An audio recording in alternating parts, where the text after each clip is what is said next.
first time it came out, deletes were leading the struggle, at least in the area I know, because they were more conscious than OBCs. By the second time, deletes were just standing aside and saying, you fight your own battles. The tensions between deletes and OBCs seem to be increasing.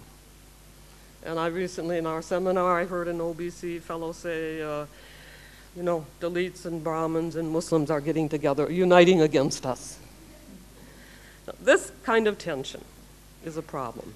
Among deletes, among different communities or different castes of deletes, tensions are also increasing. Every part of India has had maybe 2 major delete castes and a lot of smaller ones. But these have been very different and often at odds. One has been historically more advanced than the other. Now what is happening is that the second group is coming up and they're confronting not the caste Hindus or the Brahmins, but they're confronting the other deletes. There's a common saying, traditional saying you find all over India. If you see a snake and a Brahmin, kill the Brahmin first. I realized how bad the tension was when I went to Andhra and heard Madigas, this now rising group, saying, if you see a snake and a mala, that's the other group of deletes, kill the mala first. So these tensions and this kind of fragmentation, this seems to be an age when we have a problem of fragmentation. Building global solidarity means also building solidarity at every kind of level with those around us. And well, I'll just leave it there for the moment and get some of your responses.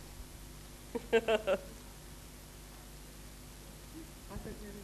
I use that, or can you hear me? Can you hear me? Yeah. Okay.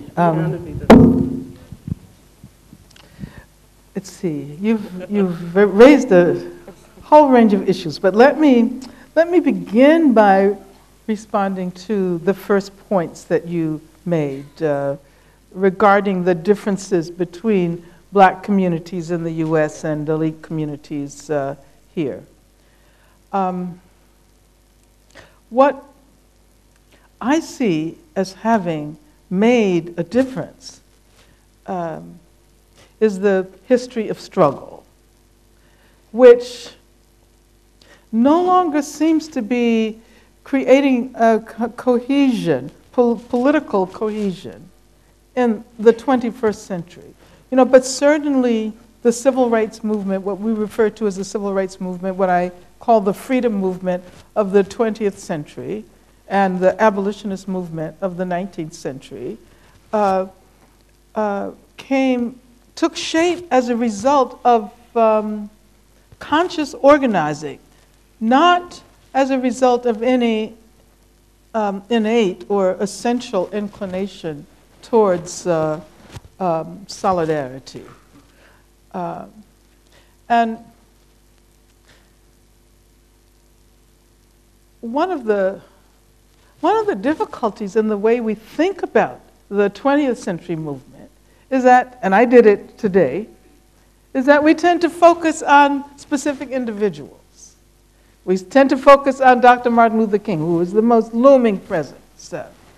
And we think about the movement as being represented by King, consisting of all of these people who have no names, whom we cannot identify, as somehow following his leadership. But as a matter of fact, it was women, first of all.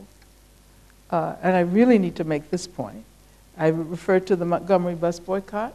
It was women who made that first dramatic moment in the freedom movement possible, because it was Black women who refused to ride the bus. And it was Black women who organized the campaign, the boycott. It was a Black woman who refused to get up, Rosa Parks, and people know her name, but that you don't usually hear about Joanne Robinson, who was the woman who taught in a college, Alabama State University, who got her students and members of her women's organization together to produce all of the leaflets that they passed out to women who were primarily maids.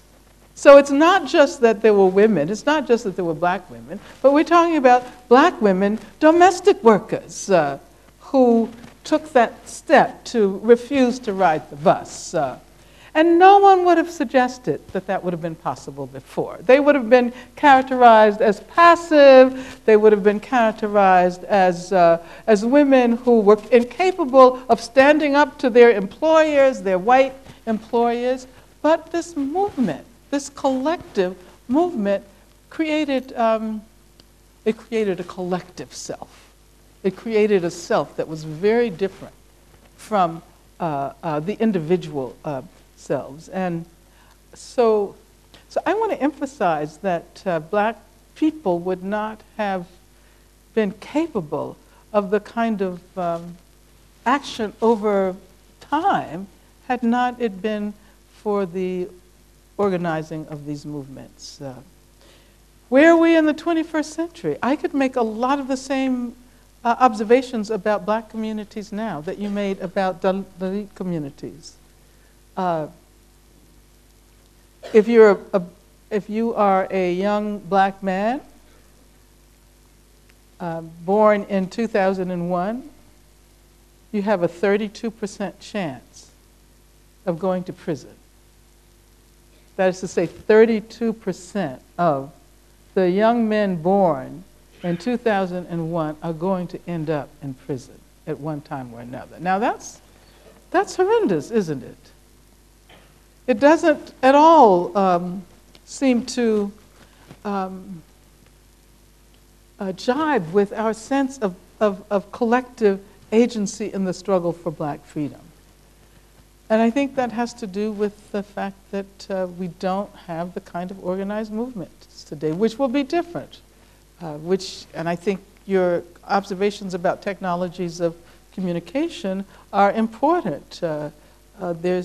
While this is the era of instantaneous communication. This is the era of social networking. This is how people talk to each other and communicate with each other. Although it's interesting that I was having a conversation with someone about the role of Facebook in Egypt, in the campaign that brought down Mubarak. And while, yes, a lot of the organizing took place on Facebook, when the government turned off the internet and people didn't have Facebook, more people showed up in the square than ever before. So I think that it's important to use these new technologies. Barack Obama was elected as a result of the Facebook and texting and so forth. He would not have been elected if young people had not taken the initiative to build this campaign. However, the problem was, I think, they didn't, or we didn't, I'm implicated in this process as well, we didn't continue. The assumption was that now the work is done. A black man in this world historical event has been elected to the presidency, and he will realize all of our dreams. All of our dreams. Well, no, it wasn't that people really thought that. That was the emotional response. And I think this was true in many ways all over the world. We assumed that we were moving into a very different era. I can tell you that on the evening when he was elected, I live in Oakland, California. You know Oakland because you went to Berkeley. I have never seen Oakland. People were out in the streets dancing, and they were hugging each other. And people would stop their cars in the middle of the street to get out and greet someone walking down the sidewalk. I mean, it was this world historical